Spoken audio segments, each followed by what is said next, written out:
Okay, let's talk about the basin study for Basin 222. And again, as part of background for the readers, Basin 222 is the aquifer that lies underneath Mesquite proper, but it also extends into the Arizona Strip. And north of Mesquite, it extends into Utah, and could potentially provide water to Utah, St. George, Washington County, those parts.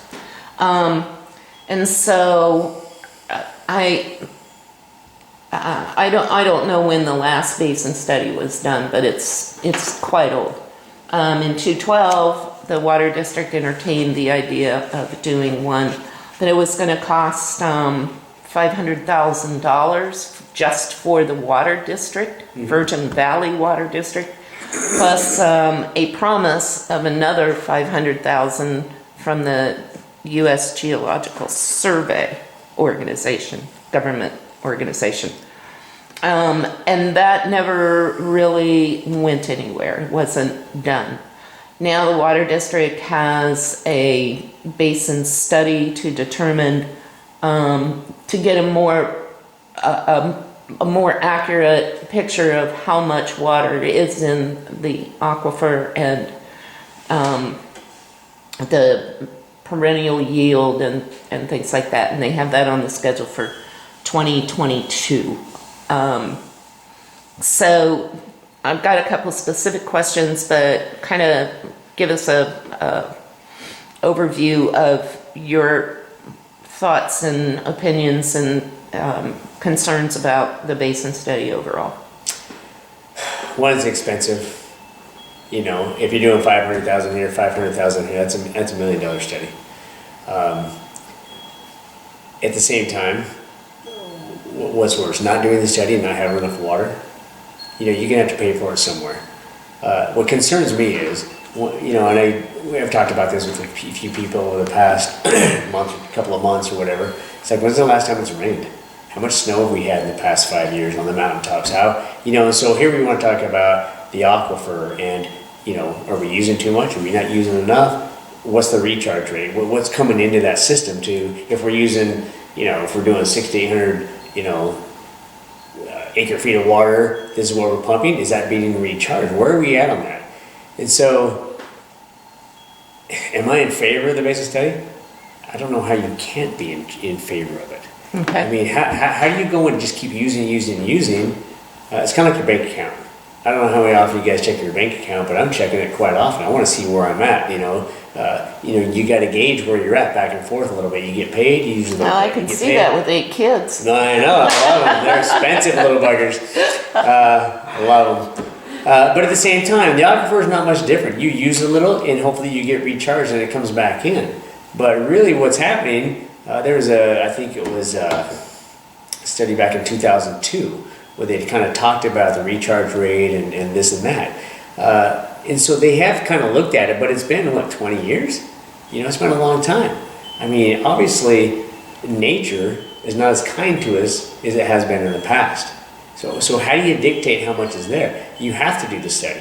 Now, if we can get different federal grants, if we can have the Geological Service come in and pitch in a little bit, or maybe you were talking about Utah a little bit, maybe we kind of diversify that up a little bit because it all benefits everybody.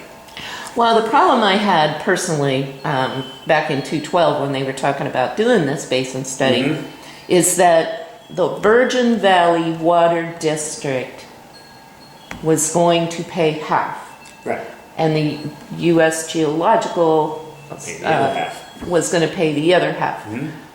There were a bunch of guys up the totem pole from us because we were, face it, when it comes to that aquifer, we are at the bottom of that food chain. And there were a whole bunch of people up above us who had just as much, if not more, at stake on the outcome of that study. And so my stance back then, and I'm asking you, my stance back then was that the states of Utah, Arizona, and Nevada should be paying, if not all of it, the majority of that, rather than the Virgin Valley Water District ratepayers paying for that. And here's why. Because if there happens to be more water in the aquifer, who benefits from that? Because the state of Nevada is not going to increase our allotted acre feet per year, which is 12,000. Or our water rights, I'm sorry, our water rights, our 12,000 acre feet. And so, you know, if the aquifer, let's just hypothetically say that the aquifer turns out that there's 18,000 acre feet. Is Virgin Valley Water District going to get that extra 6,000 acre feet? No. What happens we have 12,000 acre feet allotted to us. What happens if there's only 7,000 acre feet? Well, that's kind of the point of the study, isn't it? Exactly. Kind of the point of the study is, But okay, we're doing 6,800. You know, right now we're doing 68. Right now we're fishing 62, in 68. a dark hole because we don't know what's there. You know, how can you put an entire, whether it's Arizona, Utah, Nevada, Mesquite, how do you want to classify that? First of all, let's step back just one moment. If there's 3 states that are going to potentially benefit from that study, divvy it up. We shouldn't have to pay for all of that, and then they just benefit and run away with it. Exactly. You know, it's not plausible. I don't see how that even does. We have a lobbyist. Let's get going on the lobbyist, and let's say, hey, look, we want to do this study. However, you know, it's $1 million. We each come up with, you know, $350, make an agreement, and here we go. I don't see how the Virgin Valley Water District should come up with $500,000 when we give all that information to the other entities that should have paid their fair share. You know, I don't see how that's even plausible.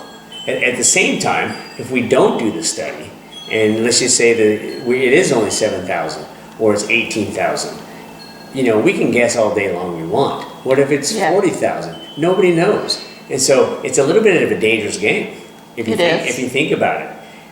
We want to keep building. We want to keep adding all these things, but yet we don't even know what's there.